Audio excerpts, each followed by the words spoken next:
Start हो गया। MMT, ठीक है, हम लोग पढ़ रहे थे कल। एमएमटी मालूम है क्या होता है? आपने सुना था कि नहीं? अच्छा, आप लोग थे, हाँ। आप लोग पता है एमएमटी क्या होता है? मैनुअल मसल टेस्टिंग क्या होती है? सुना है ना कभी?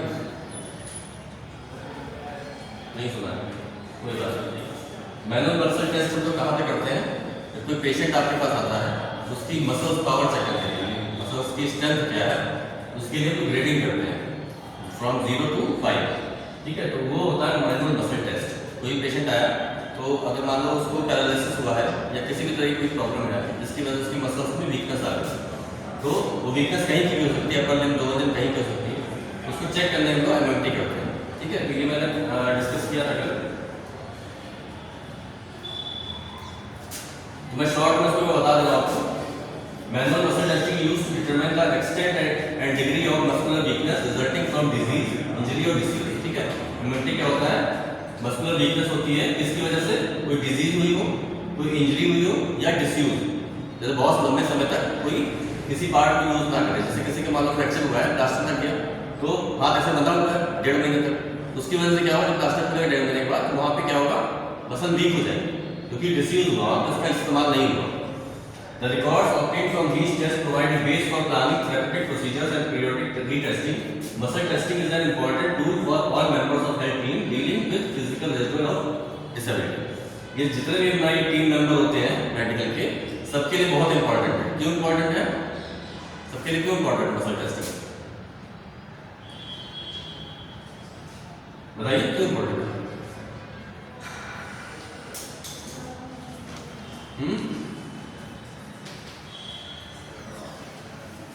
मसल टेस्टिंग से इंपॉर्टेंट है कि कोई भी आपका मेडिकल फील्ड का हो, ठीक है, अगर मसल टेस्टिंग नहीं पता होगी उसको, तो चेक नहीं कर सकता कि सामने वाले को प्रॉब्लम किस तरह की है, किस वजह से है, क्या दिक्कत है ना। तो मसल टेस्टिंग जो बेस है सबको पता होना चाहिए एमएमटी क्या होगा, खासतौर पर फिजियोथेरेपिस्ट को बहुत ज़रूरी है। और इसकी इंपॉर्टेंस ये है कि कोई पेशेंट आपके पास आया, मान लीजिए आपने एमएमटी इसका नहीं किया, इसका प्रॉपर एक प्रोटोकॉल बनता है। जैसे आपका मान लो क्लिनिक करता फॉर एग्जाम्पल, वहाँ जाकर आपने चार्ट किया, असेसमेंट किया, पेशेंट की हिस्ट्री ली, सब बीमारी पूछा, उसकी एज पूछी, है ना, सारी चीज़ें पूछी, ऑक्यूपेशन पूछा क्या करता है, तो लास्ट में एमएमटी का भी ऑप्शन रहता है जो हम लोग बनाते हैं प्रोटोकॉल। तो उसमें आपने पेशेंट चेक किया, पेशेंट कहता है कि मुझे हाथ पैरों में कमजोरी लगती है, तो आपने उसको लेकर आया और उसके सारे हाथ पैरों की मसल टेस्टिंग की, ठीक, ग्रेडिंग की। ग्रेडिंग में आप देखते जाओ कि हाथ की शोल्डर कितनी थी, है ना, शोल्डर फ्लेक्सर की कितनी है, एक्सटेंसर की कितनी है, तो सारा नोट करते जाओगे। उसको नोट करने का फायदा ये है कि कल को जब आप 10 दिन 15 दिन थेरेपी दे दोगे, उसके बाद पेशेंट को आप दिखा सकते हो कि जब आप आए थे आपका ग्रेड 3 में था या 4 में था, आज देखिए ग्रेड 5 में पहुंच गया है। और आप ये चीज़ नहीं करोगे तो अगर पेशेंट आया, आपने कराया, आपने मेहनत की 15 दिन तक और उसमें रिजल्ट भी आया, आपको दिख रहा है, लेकिन पेशेंट नहीं मानेगा, कहेगा इतना तो मैं पहले बोलता था, इतनी ताकत हमने पहले देखी, तो प्रूफ नहीं हुआ आपके पास कि आप अपने आप को प्रूफ कर सको मैंने आप पे वर्क किया है, या उसके अटेंडेंट को बताओ। तो वहाँ पे एमएमटी अगर आप करके प्रॉपर एक उससे चलोगे, रिटर्न चीज़ के बाद रखोगे, तो पेशेंट को दिखाने में आपका नाम रहेगा, ठीक है। ऐसे दिन तो क्वेश्चन में भी होता है कि कोई पेशेंट शोल्डर का है और उसका कंधा जाम इतना उठ रहा है, आपने नोट कर लिया कि ये 80 डिग्री पे है या 100 डिग्री पे है, आपने नोट किया हुआ, फिर आपने उसको 10 15 दिन कराया, फिर आपने चेक किया 120 पहुँच गया, तो आप दिखा सकते हो ना कि 100 पे आप आया था, 120 है, ये डिफरेंस है। तो इसीलिए ये सब चीज़ें हम लोग को यूज करने ज़रूरी होते हैं। तो एमएमटी से हम लोग के लिए बहुत इंपॉर्टेंट है, वरना खुद भी आप नहीं जान पाओगे कि आपने क्या काम किया, क्या मेहनत की। ग्रेड 4 ग्रेड 5 में ज़्यादा अंतर नहीं होता है, तो उसमें अगर डिफरेंस अगर आएगा तो आप नोट करके रखोगे, पता चलेगा, वरना पता ही नहीं चलेगा, ठीक है। मस्कुलर स्ट्रेंथ क्या होती है? The maximum amount of tension or force that a muscle और muscle group can voluntarily exert in a maximal effort when type of muscle contraction limb velocity and joint angle are specified, ठीक है। Muscular endurance क्या होता है? The ability of a muscle और muscle group to perform repeated contraction against resistance, ठीक है। ये होता है मसल स्ट्रेंथ कि एक मसल टेंशन की जो पावर है, जितना एक बार में कोई ताकत लगा पा रहा है, वो हो गया मसल स्ट्रेंथ। मस्कुलर एंड्योरेंस क्या हुई कि जैसे आपसे कहा गया आप 10 बार डंबल उठाओ, ठीक है, मान 2 किलो का डंबल आपको दिया था, आपने 10 बार उठा लिया, ठीक है, और किसी ने 5 बार उठाया, किसी ने 15 बार उठाया, तो सबकी एंड्योरेंस अलग अलग है, कोई 10 बार उठा पा रहा है, कोई 15 उठा पा रहा है, कोई 5 बार उठा पा रहा है, तो वो होती है हमारी मस्कुलर एंड्योरेंस, ठीक है। स्ट्रेंथ क्या हुई कि मान लीजिए आकृति है सारणी है, दोनों को 2-2 किलो दे दिया, दोनों उठा लिया, तो दोनों की स्ट्रेंथ बराबर है कि आपने उठा लिया, लेकिन आपसे कहा कि 15-15 बार उठाइए, तो सारणी ने 15 उठा लिया, आकृति 10 में ही थक गई। तो ये हो गया एंड्योरेंस। इनकी एंड्योरेंस अच्छी है कि नहीं है, तो ये डिफरेंस आता है मस्कुलर स्ट्रेंथ और एंड्योरेंस। पावर क्या होती है? Power defined as generate as much force as fast as possible, मतलब एक बार में आप जो झटके से कोई काम कर रहे हो, है ना, वो होती है आपकी power. Power equal to strength speed. समझ गए तीनों में डिफरेंस क्या होता है? अब आगे चलते हैं types of muscle work. Isometric contraction, isotonic, ये मैंने बताया था, है ना। क्या होता है आइसोमेट्रिक?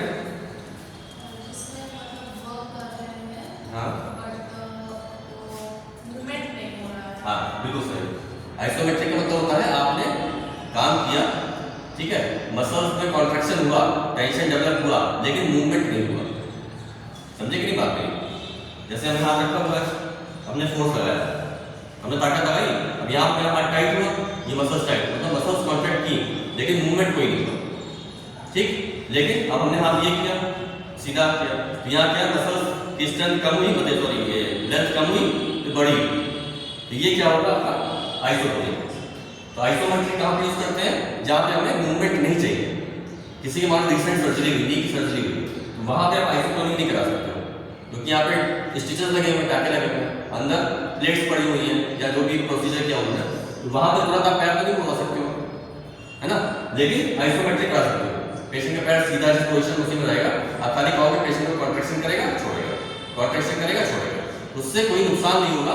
बस क्या होगा, मसल्स की स्ट्रेंथ बराबर बनी रहेगी, जिससे कि जब भी उठ के खड़ा होगा उसको दिक्कत नहीं आएगी, ठीक है। तो आइसोमेट्रिक का यूज नहीं है। या फिर कोई मान लो स्पाइनल कॉर्ड में दिक्कत किसी को, यहाँ पे सर्वाइकल की दिक्कत है, मान लो स्पॉन्डिलाइटिस की दिक्कत है, तो उस केस में चक्कर आ रहा है बेचारा, किसी को गर्दन किसी को बहुत ज्यादा चक्कर आ रहा है, होता है ऐसा थोड़ा होता है, चक्कर वॉमिटिंग आती है, तो ऐसा पेशेंट आपके पास आया, आपने आइसोटोनिक करा दिया, मान लीजिए आइसोटोनिक मतलब गर्दन आपने कुछ चलवा दी, तो यहाँ पे मान लो उसकी कोई इंजरी है, तो आपके पास एक्सरे एमआरआई कुछ नहीं है, आपको पता नहीं है, आपने करा दिया, उसकी इंजरी थी, इंजरी और बढ़ गई, ये नर्व कंप्रेशन हो रहा था, आपने गलत तरीके से घुमा दिया तो और बढ़ गया, तो वहां पे क्या है आइसोमेट्रिक कराओगे कोई नुकसान नहीं है। आइसोमेट्रिक मतलब हाथ ऐसे रखा, ताकत लगाई, छोड़ा, ठीक है। इससे क्या होगा, चारों तरफ करवाते हैं, ठीक है। आइसोमेट्रिक कॉन्ट्रैक्शन होता है, उसमें क्या होता है, जैसे हाथ से मैंने रोका और फेस से फोर्स लगाया इस तरह से, तो इसमें क्या कहीं भी नुकसान नहीं होगा, लेकिन मसल्स की स्ट्रेंथ बढ़ेगी, ब्लड सर्कुलेशन बढ़ेगा, ठीक है। तो ये होता है आइसोमेट्रिक और आइसोटोनिक। आइसोटोनिक दो तरह के होते हैं, कॉन्सेंट्रिक और इसेंट्रिक। कॉन्सेंट्रिक मतलब इसमें लेंथ कम होगी, जैसे हमने डंबल उठाया, हाथ मोड़ा, ठीक है, तो ये क्या हमारा कॉन्सेंट्रिक हो गया, मतलब मसल सिकुड़ रही है ना, ये कॉन्सेंट्रिक हो गया, ये फैला रहे हैं, ये इसेंट्रिक हो गया, लेंथ बढ़ रही है। तो तीन आप समझ लीजिएगा, देखिए इसके डायग्राम, कॉन्सेंट्रिक में क्या हो रहा है, अंदर की तरफ सिकुड़ रहा है ना, इसेंट्रिक में बाहर की तरफ आ रहा है, आइसोमेट्रिक में नो मूवमेंट, खाली डंबल रख के रखा हुआ है तो मूवमेंट हो रही है। अब आता है range of muscle work, the full range in which A muscle work refers to the muscles changing from a position of full stretch and contracting to a position of maximum shortening. The full range is divided into three parts: outer range, inner range, middle range. इसकी भी diagram लेके समझ जाएंगे। Inner range ये होती है आपकी, middle range, outer range. जब हाथ आपने पूरा मोड़ दिया तो ये होगी इनर रेंज, ठीक है, आधा मोड़ा तो ये मिडिल रेंज हो गई, जब पूरा फैला दिया तो आउटर रेंज, ठीक है। तो ये तीन तरह के होते हैं, range, outer range, inner range. From a position where the muscles are fully stretched to a position half way through the full range of motion, जब पूरा आपका हाथ स्ट्रेच्ड है, सॉरी फैला हुआ है, तो वहां पे हो गया outer range. Inner range from a position half way through the full range of motion to a position 90 degree, ठीक है। मिडिल क्या हो गया, the portion of the full range between the mid point of the outer range and mid point of the inner range, ठीक है। Outer range और inner range के बीच का पार्ट हो गया आपका मिड रेंज। इनर रेंज ये हो गई, आउटर रेंज ये हो गई, मिड रेंज ये हो गई, किसी मसल्स की स्ट्रेंथनिंग, ठीक है, सॉरी जस्ट उसकी लेंथनिंग। अब आता है ग्रुप ऑफ मसल एक्शन, इसमें क्या क्या होता है, प्राइम मूवर्स, एंटागोनिस्ट, सिनर्जिस्ट। ये तो पढ़ाया था मैंने, आप लोगों ने पढ़ा होगा साक्षी, आकृति, सारणी, क्या होता है, एगोनिस्ट क्या होता है, एंटागोनिस्ट क्या होता है, सिनर्जिस्ट क्या होता है?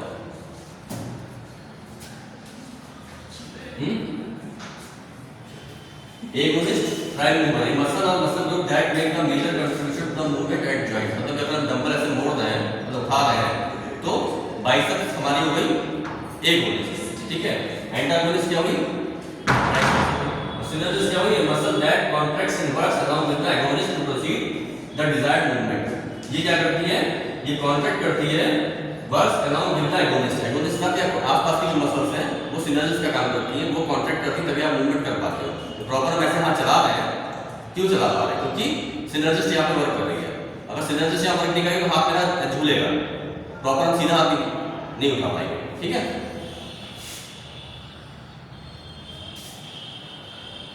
There are three types of synergists: neutralizing, conjoint और stabilizing। Neutralizing क्या, muscles contract to prevent any unwanted movement। Neutralizing क्या होगा, muscles contract करेगी to prevent any unwanted movement। जब आप कोई मूवमेंट कर रहे हो तो ये सिनर्जिस्ट क्या करेगी, न्यूट्रलाइज हो जाएगी, ठीक है। ये कॉन्ट्रैक्ट कर जाएगी कोई भी अनवांटेड मूवमेंट करने के लिए। मतलब जैसे होता है कि हाथ ऐसे उठाना चाह रहे हो आप उठा सकते हो, शोल्डर उठाना चाह रहे हो उठा सकते हो। अगर ये नहीं काम करेगी क्या होगा, शोल्डर हाथ ऐसे हो जाएगा, ठीक। तो ये क्या करती है, muscles contract to prevent any unwanted movement reduce by the prime movers. जो प्राइम मूवर्स कर रही है उसको, for example when the long finger flexors contract to produce finger flexion, the wrist extensor contract to prevent wrist flexion from occurring, ठीक है। उसके बाद है कंजॉइंट। कंजॉइंट क्या होता है, two or more muscles work together to produce the desired movement. इसमें क्या होता है, एक या एक से अधिक मसल जो है वो मूवमेंट को अलाउ करती है, असिस्ट करती है। स्टेबलाइजिंग क्या, these muscles prevent or control the movement at joint proximal to the moving joint to provide a fixed और stable base। ये क्या करती है, ये स्टेबलाइज करती है जॉइंट को।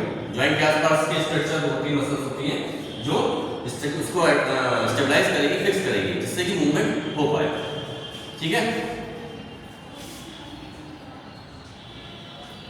अब आते हैं डेफिनेशन ऑफ एमएमटी।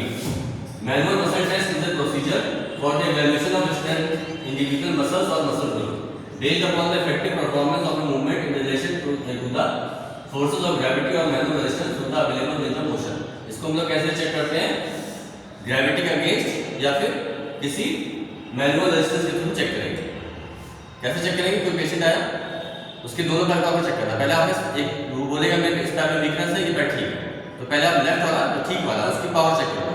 आपने हाथ लगाया, पहले आप लोग आप पैर उठाइए, वो नॉर्मल उठा लिया, आपने हाथ से प्रेशर दिया, रेजिस्टेंस दिया, फिर आप कहीं पैर उठाइए, उसने उठा लिया, फिर आप और ताकत लगा देंगे तब भी उसने उठा लिया, तो आपको पता चलेगा इसकी पावर कितनी है, नॉर्मल उसकी पावर कितनी है। फिर आपने उसके जो दिक्कत जहाँ बता रहा है उस पैर को चेक किया, तो उससे आप कंपेयर कर लोगे कि मैंने इतनी ताकत लगाई, इसने यहाँ पर उठा लिया, लेफ्ट वाला राइट नहीं उठा पा रहा है, इसका मतलब दोनों में डिफरेंस है।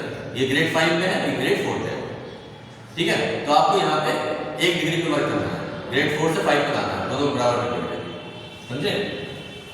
Manual muscle test is procedure for the evaluation of strength individual muscles और मसल ग्रुप। यहाँ पे इंडिविजुअल मसल्स या मसल ग्रुप दोनों को चेक करके चलते हैं, क्योंकि बहुत सी मसल्स ऐसी हैं या मूवमेंट आपके ऐसे हैं जो मसल ग्रुप पे वर्क करते हैं। जैसे आपकी हैमस्ट्रिंग है, क्वाड्रिसेप्स है, हैमस्ट्रिंग 3 मसल से मिलकर बनती है ना, मालूम है, मालूम है कि नहीं मालूम, नहीं मालूम। हैमस्ट्रिंग कहाँ होती है, हैमस्ट्रिंग कहाँ होती है, उस दिन आपको क्लास नहीं लगता कि मैंने पूछा था, ये क्वेश्चन में कर चुका हूं, अभी क्वेश्चन खाली किया मैंने। कहाँ पर होती है, तेज बोलो, थाई में, थाई में कहाँ पर होती है, कहाँ पे, सही बता रहा हूँ लेकिन थोड़ा गलत बता रहा हूँ। नी के नीचे नहीं जाना है, नी के ऊपर ही रहेगी, बैक ऑफ थाई, थाई होगा ना, बैक ऑफ थाई, ये तो आपका काफ मसल है। बैक ऑफ थाई होती है वो आपकी हैमस्ट्रिंग होती है। हैमस्ट्रिंग 3 मसल से मिलकर बनती है, इसलिए मैंने हिंट कर दी। और 3 मसल के नाम बताओ, नया कॉपी है बोलिए, अच्छा बताइए 3 मसल कौन सी होती है हैमस्ट्रिंग, इतनी हिंट कर दूंगा 3 मसल होती है, मैंने बोला कि 5 होती है, 4 होती है, नहीं आ रहा।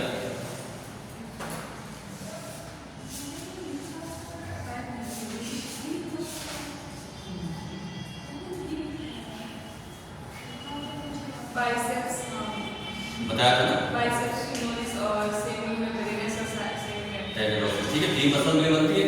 और एमएमटी आप करोगे अगर, तो जब हैमस्ट्रिंग चेक करोगे तो हैमस्ट्रिंग 3 मसल आ गई ना, तो यहाँ पे ग्रुप ऑफ मसल पे वर्क हो गया, तो एमएमटी आप जब चेक करोगे तो ग्रुप ऑफ मसल मतलब हैमस्ट्रिंग का चेक किया। ऐसे क्वाड्रिसेप्स 4 होती है, वो याद हो वही पढ़ के बताओ। वो आप बताएंगे, बस ये बताया जिसका नाम नहीं बताया। बताया था 3 होती है वास्टाई, एक होती है rectus femoris. Vasti, vastus medialis, vastus lateralis और वास्टस इंटरमीडियलिस, ठीक है, प्लस रेक्टस फेमोरिस। ये 4 मसल मिलकर बनती है आपकी anterior of thigh. Back of thigh hamstring हो गई और फ्रंट ऑफ थाई हो गया आपका क्वाड्रिसेप्स, ठीक है। ये दोनों मिलकर आपके नी जॉइंट को मेंटेन रखती है। अगर मान लो दोनों से एक भी वीक हो गई या टाइट हो गई तो इंसान सही चल नहीं पाएगा, समझ है। तो नी का लॉकिंग होती है, जब खड़े नी लॉक करके खड़े हैं, अगर मान लो कि हैमस्ट्रिंग भी टाइट हो जाए क्या होगा, पैर पीछे की तरफ भाग जाएगा या लूज जाएगा तो पैर मुड़ जाएगा, ठीक है। तो बैलेंस बनाता है आपका दोनों क्वाड्रिसेप्स हैमस्ट्रिंग। तो यहाँ पे मैंने से बताया कि ये ग्रुप ऑफ मसल्स की बात हुई है। तो जब इस तरह की मसल्स का चेक करना है तो वहाँ ग्रुप में चेक करना पड़ेगा। हैमस्ट्रिंग ग्रुप में मसल हो गई, क्वाड्रिसेप्स भी ग्रुप में हो गया ना। Hamstring is the most vital part of motor assessment performed in medical examination. ये बहुत ही मेन असेसमेंट होता है आपके मोटर एग्जामिनेशन में। मोटर एग्जामिनेशन मतलब जब आपको फिजिकल उसका सारा मूवमेंट चेक कर रहे हो, पावर चेक कर रहे हो।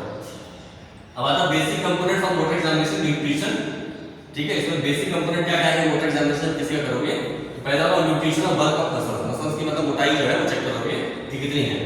टोन चेक करोगे, मतलब कि उसकी मसल्स की टोन कैसी है, बहुत ढीली या बहुत टाइट तो नहीं है। रिफ्लेक्सेस चेक करोगे कि उसके रिफ्लेक्स कैसे हैं। रेंज ऑफ मोशन चेक करोगे, जॉइंट का रेंज ऑफ मोशन कैसा है, नॉर्मल है या कम है या ज्यादा है। मैनुअल मसल टेस्ट, ठीक है, ये भी आपका पार्ट होगा। फंक्शनल असेसमेंट, फंक्शनल असेसमेंट सारी उसकी फंक्शनल एक्टिविटी जो है वो आप करा के चेक करोगे, ठीक है।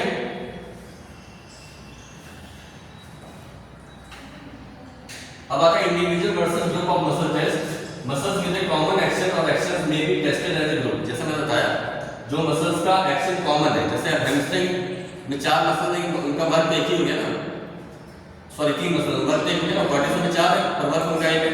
तो muscles with a common action or action may be tested as a group. वो ग्रुप में चेक करेंगे।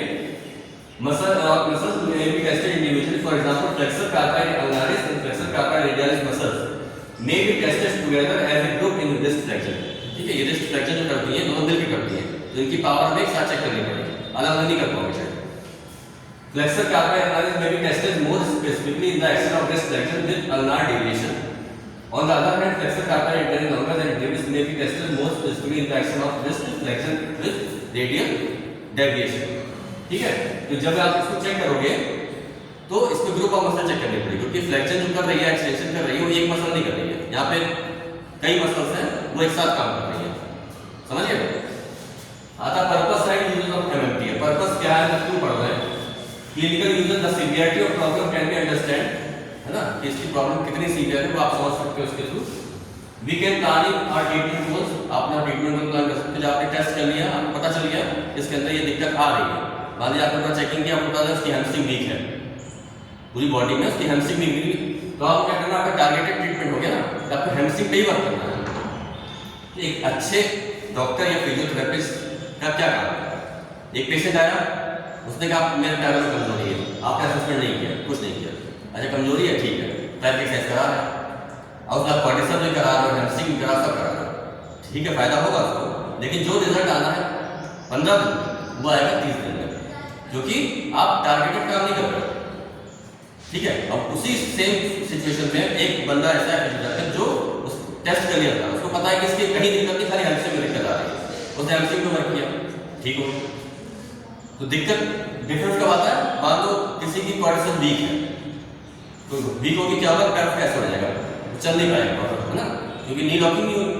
अब नी लॉकिंग आप जब आपने असेसमेंट किया पकड़ ही नहीं पा रहे, किस वजह से नहीं, उसने पकड़ लिया क्योंकि एमएमटी किया, उसने देख लिया कि इसकी मसल वीक है, इसलिए इसकी नी लॉकिंग नहीं हो रही, इसलिए लड़ाई चल रहा है, इसके पैर में लिम्बिंग आ रही है, उसने डायग्नोसिस बना ली क्योंकि उसको पता है इसकी ये मसल वीक है। आपने नहीं किया एमएमटी तो आपको पता ही नहीं चला, तो आप सोचो पैर ये लिम्बिंग कर रहा है, कोई दिक्कत होगी, तो आप सब काम कर रहे हो, सिकाई भी करा रहे हो उसकी और सारी मसल एक्सरसाइज भी करा रहे हो, तो रिजल्ट आएगा, मेरा तो रिजल्ट आएगा। लेकिन उसने जो रिजल्ट 15 दिन दे दिया वो आपको देने में शायद 30 दिन या 35 दिन लगते हैं। तो ये डिफरेंस होता है डायग्नोस। जैसे हम लोग का फील्ड अलग है, ऐसी किसी डॉक्टर के पास जाओ कि अगर उसने टेस्टिंग करा दी, मान लो सिंपल बुखार किसी को आ रहा है बारे में, और उसने टेस्ट कराया, उसमें निकल आया कि डेंगू या मलेरिया कुछ भी है, तो उसने उसका ट्रीटमेंट शुरू कर दिया, या टीबी है। एक है डॉक्टर जो खाली अंधेरे में चला रहा, सिम्टोमेटिक ट्रीटमेंट दे रहा है, तो उसने टारगेटेड काम किया, मतलब 15 दिन में एंटीबायोटिक से खिला के ठीक कर दिया पेशेंट को। लेकिन अगला क्या है, वो खाली फीवर सिम्टम लेके चल रहा है, फीवर है, डायग्नोस नहीं किया उसने, नॉर्मल दवा देता जाता है, उससे क्या होगा, फायदा कम होगा, नुकसान ज़्यादा हो जाएगा। तो वही हम लोग के साथ भी है कि अगर वो सही बात करेंगे तो रिजल्ट जल्दी देंगे। ठीक है, तो इस तरह से अगर काम करोगे तो आगे बढ़ते जाओगे। तो आगे we can plan your treatment goals, हम अपना ट्रीटमेंट गोल प्लान कर सकते हैं। Determine the extent and degrees of muscular weakness resulting from disease injury. इससे क्या होगा, आप डिटरमाइन कर सकते हो कि extent and degree of muscular weakness उसकी कितनी है, जो भी उसको डिजीज हुई थी या इंजरी हुई थी उससे उसको कितनी वीकनेस आई है, वो आप इससे चेक कर सकते हैं। Correlating muscle pictures with level innervations, diagram से आप उसकी कोरिलेट कर सकते हो मसल पिक्चर को। MMT is an important tool for all the members of the rehabilitation team, जो आपकी rehabilitation team उसके लिए सबके लिए important है ये। Prevent deformities by locating problem areas, आप उससे deformity को prevent कर सकते हो, जो कि अगर आप भी इसको जान पाओगे, आपने proper assessment नहीं किया तो आप ट्रीटमेंट तो कर रहे हो, लेकिन उसकी वजह से deformity जो आ रही है वो बनती जा रही है, तो क्या आपका सही डायरेक्शन ट्रीटमेंट नहीं जा रहा है, तो इसलिए इसको करने से क्या होगा, जो डिफॉर्मिटी आ रही है उसको बचा सकते हो। Help and evaluate effectiveness of treatment of to the therapist, ये हेल्प करता है इवैल्यूएट करने में इफेक्टिवनेस ऑफ ट्रीटमेंट, जो आप दे रहे हो उसकी इफेक्टिवनेस कितनी है ट्रीटमेंट की, वो आप इवैल्यूएट कर सकते हो, खुद आप अपने आप को जज कर सकते हो कि हम जो काम कर रहे हैं सही कर रहे हैं नहीं। ठीक है, अब आता है व्हाई एमएमटी परफॉर्म करते हैं। Is a particular muscles normal, मतलब कोई भी मसल्स है उसको चेक करने के लिए नॉर्मल है कि नहीं। इज इट वीक, अगर वीक है कितनी वीक है, ठीक। इज इट स्ट्रांग इनफ, अगर स्ट्रांग है तो कितनी स्ट्रांग है। जैसे कोई कहता है मेरे को बहुत ताकत है, ठीक है, पर आप प्रूव कर सकते हो आपकी ताकत नहीं है, आपके पैरों में, जैसे कोई आप लोग चल के आ रहा है, आप थोड़ा सा प्रैक्टिस करोगे आपको थोड़ा एक्सपीरियंस हो जाएगा, तो चल के आ रहा है, अगर उसके पैरों में लिफ्टिंग है या कुछ भी गेट में दिक्कत है वॉकिंग पैटर्न में, तो आप समझ जाओगे उसको कहीं में दिक्कत है, पैरों में लोअर लिम्ब में दिक्कत है। अब वो कह रहा है मैं तो ठीक हूँ, कोई दिक्कत नहीं है, तो आपको अच्छा लेट के उसके सामने उसका पूरा असेसमेंट करो, मेमोरी करो, तो एक पैर उसको पता लगा निकल गया, एक मसल है, तो आप दिखा सकते हो, देखिए इस पैर में मैंने 5 किलो वजन डाल दिया, आपने उठा लिया, इस पैर में 2 किलो आपने उठा पाया, इसका क्या मतलब हुआ, ये पैर वीक है आपका, तो वहाँ पे आप इस चीज़ को चेक कर सकते हो। ठीक है, is it weak on both the side, ये चेक करना है कि दोनों साइड इसका वीक है या एक साइड वीक है।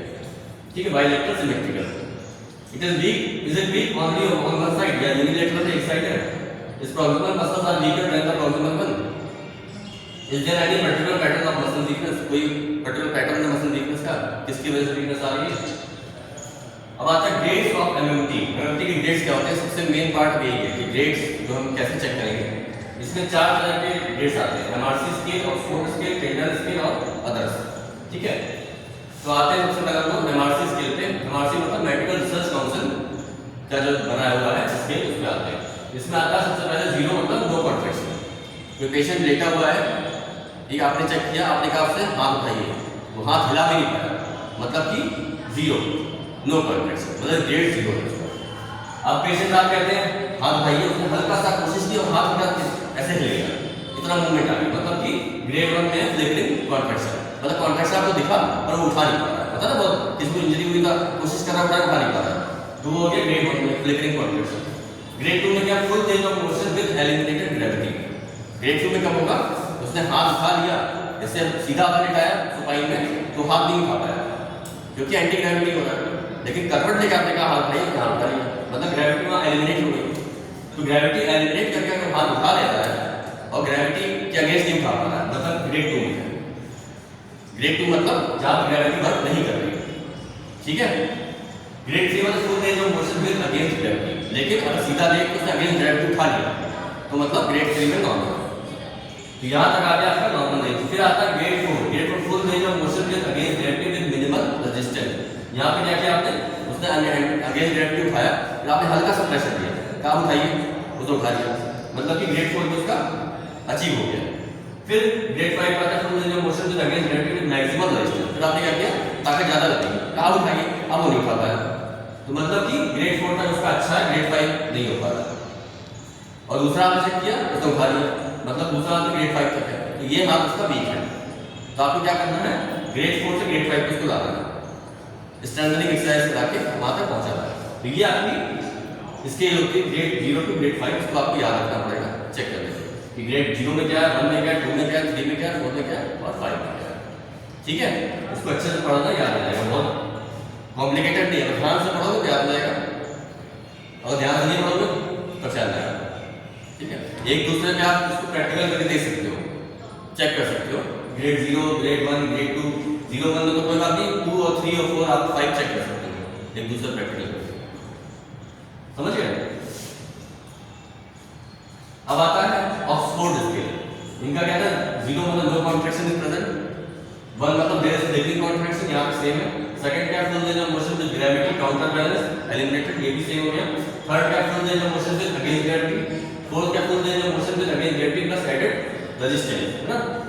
बात कुल मिला के वही है, थोड़ा थोड़ा कहने का तरीका अपना एक्सप्लेनेशन का अलग है ना।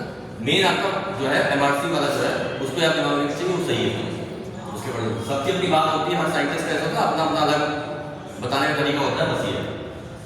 फाइव क्या है, muscle function normally, muscle function normal है। इंडल स्केल क्या है, इन्होंने none, trace, poor, fair, good, normal, इस तरह से इसको क्लासिफाइड किया है। नन मतलब no visible or palpable bed contraction जो कि 0 में था, ट्रेस मतलब visible or palpable contraction, poor में full range of motion gravity eliminated, fair में full range of motion against gravity, good में full range of motion against gravity moderate resistance, और normal में full range of motion against gravity maximum resistance. ये सब same है, खाली यहाँ कहने का तरीका बदल गया। ठीक है,